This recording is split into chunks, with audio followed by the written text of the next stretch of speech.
nggak masuk suaranya. Tapi kalau waktu kita yang ngomong bersuara, yang orang yang ditanya tuh ngejawab nggak ada suaranya gitu. Jadi Iya, gimana baiknya silakan ditanya kawannya yang tahu gimana rekamnya yang ada gambar dan ada suaranya. siap Pak. eh Pak Rido, Siapa? tugas di SMP apa apa SD? Tugas di SD 2 Raja Basa, Pak. SD 2 Raja Basa. Iya. Oke. Sudah lama jadi guru? Sebelumnya di SMP 2, honor di SMP 2 Pak 5 tahun. Hmm. Terima P3K-nya di SD 2 baru 2 tahun. Oke, oke, oke. Ya, berarti kan memang sudah wayahnya untuk sertifikasi kan gitu ya. Hmm. Baik, Pak Rido, eh, pertanyaan pertama yang saya tanya tentang penguasaan teori belajar. Baik, Pak. Teori belajar yang sekarang ini di apa diajukan di kurikulum Merdeka ini kan ada beberapa teori. Nah, coba disebutkan teori dan pengertiannya. Baik, Pak. Yang saya ketahui ataupun yang saya pelajari selama mengikuti PPG ini terkait dengan teori belajar itu ada ada 5, Pak. Yang pertama teori Ya, behavioristik atau behaviorisme, kemudian teori kognitif, kemudian teori konstruktivisme, kemudian teori humanistik dan teori sosial gitu, Pak. Yang pertama itu terkait dengan ya, teori behavior. Ini biasanya terkait dengan perilaku gitu, Pak. Atau juga pada pelaksanaannya kita sebagai guru memberikan stimulus ataupun respon. Contohnya ketika anak-anak kita ada yang eh, mendapatkan ataupun bisa menjawab pertanyaan yang kita berikan, ya kita beri apresiasi gitu. Kemudian untuk teori kognitif ini lebih kepada pemahaman, ya, kita mengetahui bagaimana pemahaman anak-anak atau peserta didik kita.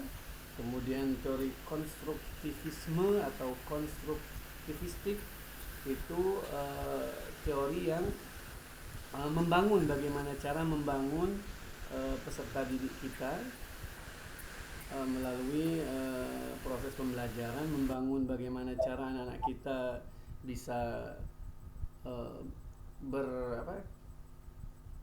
kreativitas gitu, ataupun mereka bisa melaksanakan kegiatan belajar sehingga kita susun konstruktif secara membangun gitu. Kemudian selanjutnya teori humanistik, yaitu teori yang uh, human kan manusia. Kalau menurut saya sih Pak, bagaimana cara kita pendekatannya, bagaimana cara kita belajar itu memanusiakan manusia. Artinya karena peserta didikan kita latar belakangnya berbeda-beda, kemudian cara menangkap ataupun daya tangkap belajar ataupun gaya belajar berbeda-beda, sehingga tidak boleh disamaratakan. Misalnya anak ini harus bisa, misalnya bisa hafal ini, sedangkan ada yang susah dalam menghafal, sehingga kita harus memberikan harus memakai teori ini. Jadi tidak boleh menyamaratakan peserta didik kita dalam hal apapun, dan kita juga harus mendorong peserta didik kita pasti ada kekurangan, ada kelebihan. Nah, di posisi kelebihannya itu kita dorong untuk anak-anak kita bisa muncul kreativitas mereka dalam belajar. Kemudian terakhir teori sosial. Teori sosial ini menirukan perilaku. Nah, kita sebagai guru harus memberikan teladan, sehingga bagaimana dengan memberikan teladan yang baik ini anak-anak kita, peserta didik kita bisa meniru kita gitu, Pak. Seperti itu, Pak. oke, baik. Terima kasih atas penjelasannya. Tentunya dari teori-teori itu kenapa 5 teori ini diambil untuk kurikulum sekarang. Tentunya ini adalah teori yang berpihak pada murid, karena teori yang kita pakai di kurikulum Merdeka ini tentunya kita adalah pembelajaran yang berpihak pada murid. Terima kasih.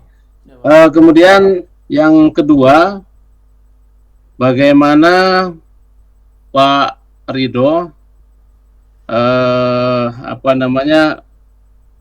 merancang sebuah proposal tentang PTK, dari langkah-langkahnya sampai kesimpulannya. Tentunya sudah dilaksanakan kan penelitian tindakan kelas ini. Coba dijelaskan. Langkah-langkahnya untuk PTK ini biasanya kan ada kita latar belakang dulu untuk penelitian tindak kelas kita. Misalnya kalau saya kemarin tuh mengambil tentang apa saya tentang minat, minat belajar peserta didik. Jadi kita latar belakangnya ternyata di sekolah, misalnya di sekolah saya latar belakangnya anak-anaknya 50% ke 50% ke bawah itu menengah ke bawah gitu Pak, sehingga minat untuk belajarnya harus perlu kita sebagai guru harus memberikan pressure yang lebih gitu untuk bagaimana peserta didik kita supaya lebih bergairah lagi, lebih bersemangat lagi untuk belajar.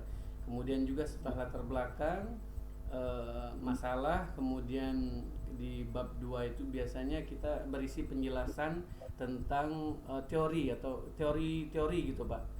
Seperti misalnya minat, apa itu minat menurut beberapa ahli gitu.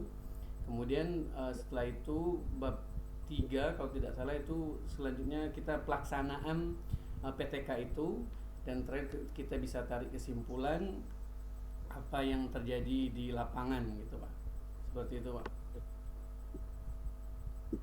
Baik, terima kasih. Kita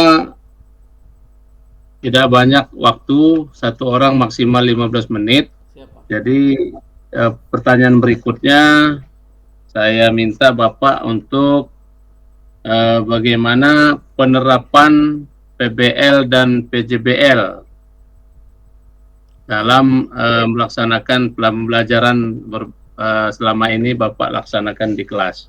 Baik, sebagaimana yang kita ketahui bahwa PBL itu problem based learning. Jadi pembelajaran yang berdasarkan masalah seperti yang tadi, minat atau kurangnya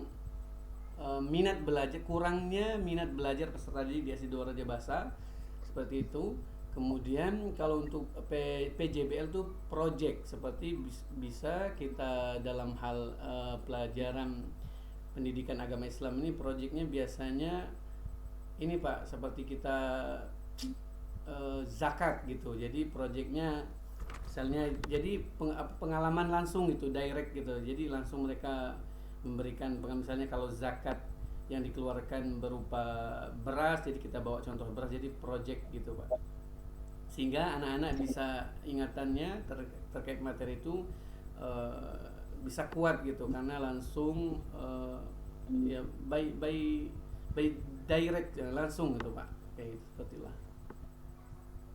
Baik, untuk selanjutnya terima kasih jawabannya. Yang berikutnya saya minta Pak Ridho untuk membaca surat Al-Ma'un. Nanti saya minta juga ditulis. Oh siap Pak. Jadi sekarang baca dulu nih. Ya, baca dulu nanti baru tulisan. A'udzu billahi minasyaitonir rajim. Bismillahirrahmanirrahim. أرأيت الذي يكذب بالدين فذلك الذي يدع اليتيم ولا يحض على طعام المسكين فويل